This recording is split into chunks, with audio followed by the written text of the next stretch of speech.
Assalamualaikum. Waalaikumsalam.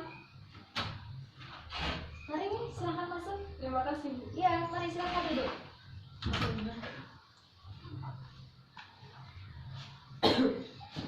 Gimana, tempat duduknya sudah nyaman atau belum? Nyaman, Bu. Oke, gimana nih kabarnya hari ini?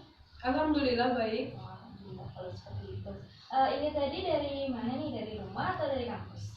Dari rumah, Bu. Saya sengaja kesini karena pengen cerita sama Ibu nih. Oh, jadi Mei datang ke sini karena ada sesuatu hal yang ingin Mei sampaikan kepada Ibu, seperti itu ya? Iya, Bu. Tapi saya tuh takut nanti kalau saya cerita ke Ibu, terus nanti Ibu ceritakan hal ini ke orang lain gitu. Jadi kayak kurang nyaman gitu, Bu. Seperti itu ya. Jadi Mei itu tidak perlu khawatir sebenarnya. Kalau permasalahan yang sedang Mei alami saat ini itu akan Ibu ceritakan kepada orang lain, karena Ibu sebagai konselor itu sudah pernah diambil sumpahnya, atau Ibu itu dulu pernah berjanji bahwa tidak akan memberitahu kepada siapapun itu mengenai keterangan atau data yang sudah diungkapkan oleh klien kepada Ibu, seperti itu. Jadi Mei tidak perlu khawatir kalau misalkan apa yang Mei ungkapkan itu akan Ibu beritahu kepada orang lain, karena itu akan Ibu jaga kerahasiaannya.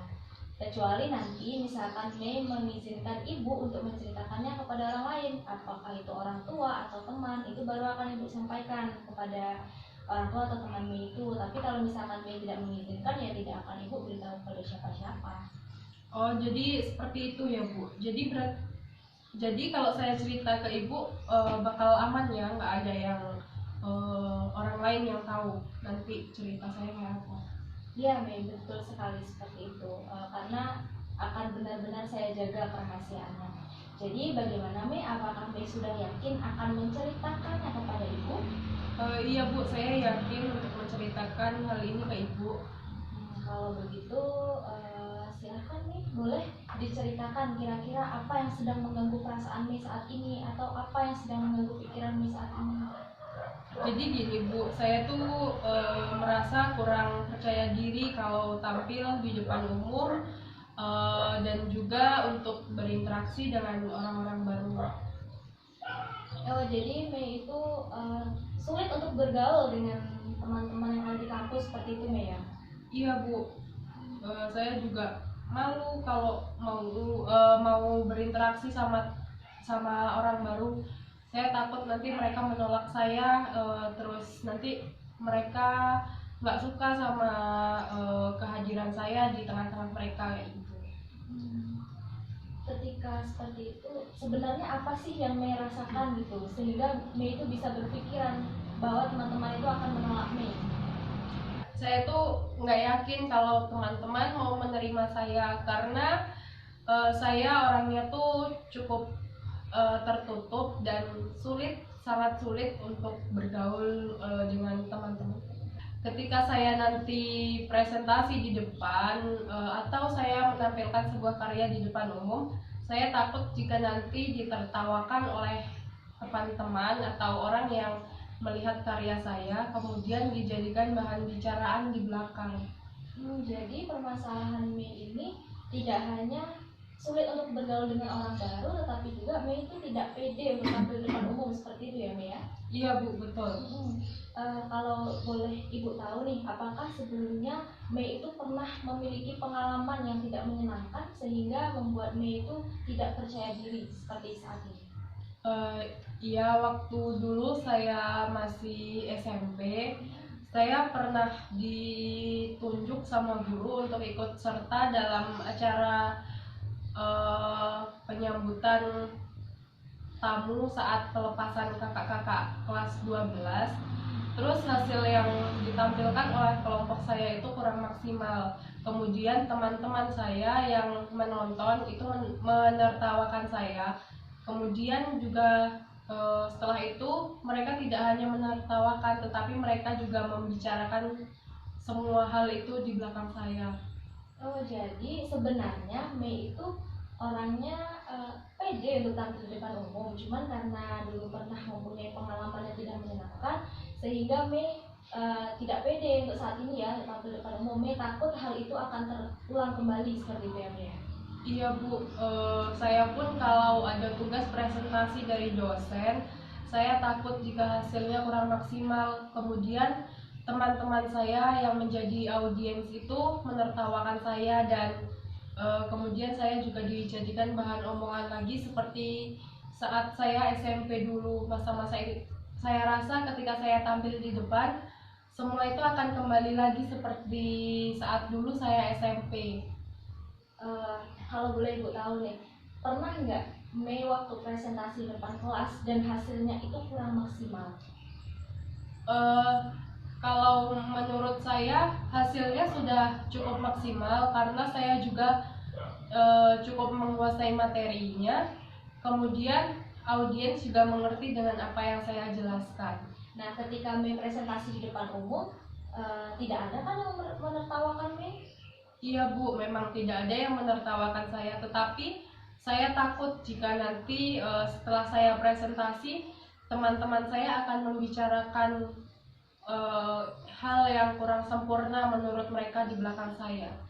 Seperti itu ya. Kalau menurut Ibu sih tidak usah dihiraukan ya, terserah teman-teman itu mau membicarakan apa Mei di belakang. Yang penting Mei sudah berani, sudah tampil pede di depan teman-teman.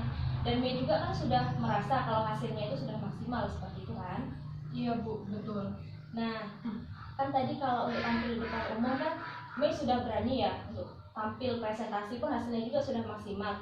Lantas bagaimana jika di dalam pertemanan? Apakah Mei sudah pernah mencoba untuk bergaul dengan teman-teman yang ada di kelas mungkin? Saya selalu mencoba Bu, tapi respon teman-teman saya ya hanya sekedar merespon, tidak berteman lebih. Seperti saya di dalam kelas itu tidak mempunyai circle pertemanan, jadi saya merasa terasingkan oleh teman-teman saya saat di kelas. Nah, tapi Mei sudah bagus ya, Mei sudah berani mencoba untuk bergaul sama teman-teman. Karena kalau menurut Ibu nih ya, sebaiknya Mei itu tidak perlu memikirkan kalau misalkan teman-teman itu bakal menolak Mei. Itu kan kejadian Mei di masa lalu ya. Masa lalu ya biarlah berlalu gitu. Jadi kan fokus aja pikirkan untuk kedepannya, berpikir terus positif gitu Mei. Kalau teman-teman itu pasti mau, sebenarnya mau berteman sama Mei, cuman karena mungkin Mei-nya juga masih menutup diri, jadi teman-teman juga agak canggung mungkin mau berteman sama Mei gitu. Saya rasa juga begitu Bu, ketika ada tugas dari dosen juga ketika berkelompok, saya cukup sulit untuk menemukan teman-teman karena saya sudah berusaha mengajak teman-teman saya untuk berkelompok dengan saya, tetapi respon mereka terkadang juga kurang baik kepada saya, kayak oh ini nih aku udah penuh nih, aku udah sama dia, jadi saya kadang kesulitan untuk mencari teman membuat tugas kelompok dari dosen. Nah, Mei juga kan sudah tahu kan apa sih dampaknya kalau misalkan kita itu tidak bisa bergaul sama teman-teman, kemudian ketika kita tidak pede untuk presentasi, Mei juga sudah tahu kan apa sih kira-kira dampaknya ke depannya itu seperti apa gitu. Mei kan tahu gitu. Kayak tadi Mei sudah menyebutkan kalau Mei tidak bisa berteman pun Mei sulit kan untuk mendapatkan teman dalam bekerja kelompok seperti itu. Iya Bu, saya sudah mengetahui dampak-dampak jika saya terus menutup diri dan tidak ingin lagi berinteraksi dengan teman-teman saya. Lantas apa yang selanjutnya dan sebaiknya saya lakukan agar saya bisa berteman dan rasa kepercayaan diri saya kembali seperti dulu, atau jika tidak lebih membaik daripada yang sekarang? Ya kalau menurut Ibu, Mei harus mencoba untuk berteman sama teman-teman yang ada di dalam kelas seperti itu kan. Kemudian Mei juga harus tampil pede di depan umum, tidak perlu berpikiran yang negatif seperti itu. Mei harus berpikiran terus positif bahwa teman-teman Mei itu bisa untuk menerima Mei. Mei jangan pikirkan tentang masa lalu Mei dulu pernah ditolak gitu, karena pasti berbeda. Kan dulu itu zamannya di SMP, sekarang sudah di perkuliahan seperti itu. Baik Bu, saya sekarang mengerti apa yang seharusnya saya lakukan. Kemudian saya akan terus mencoba untuk berteman dan membuka diri terkhususnya di lingkungan kampus agar saya lebih punya mudah lagi mendapatkan teman dan mudah berkomunikasi dengan teman-teman saya yang lain. Nah ya, Ibu senang sekali mendengar keputusan Mei yang barusan itu memang sudah bagus sekali. Sebaiknya emang Mei seperti itu harus lebih bisa terbuka lagi sama teman-teman biar teman-temannya juga itu nggak canggung gitu mau deketin Mei. Nah kalau begitu sekarang kan Mei sudah tahu nih apa yang harus Mei lakukan ya ke depannya ya. Iya Bu. Kira-kira masih ada lagi nggak nih yang pengen Mei sampaikan sama Ibu atau masih ada yang mengganjal di hati Mei? Nggak ada Bu, saya rasa cukup itu aja sih sekarang, karena nggak ada masalah lain yang saya terima dan saya alami saat ini. Hanya masalah kurang percaya diri itu tadi yang sudah saya ceritakan ke Ibu. Nah, oke, kalau seperti itu, Ibu tunggu ya perkembangan untuk kedepannya bagaimana. Nah, kalau begitu, apakah Mei setuju jika minggu depan Mei datang lagi ke sini menemui Ibu untuk menceritakan bagaimana sih perkembangan Mei setelah menceritakan permasalahannya sama Ibu dan menerapkan apa yang sudah Ibu katakan tadi? Iya Bu, saya setuju. Kira-kira kapan ya saya bisa datang menemui Ibu dan kembali bercerita bagaimana dengan perkembangan saya setelah menemui Ibu hari ini? Kira-kira minggu depan lah, minggu depan di hari dan jam yang sama, Mei bisa kok datang ke sini menemui Ibu. Nanti kita bicarakan lagi ke depannya bakal gimana gitu.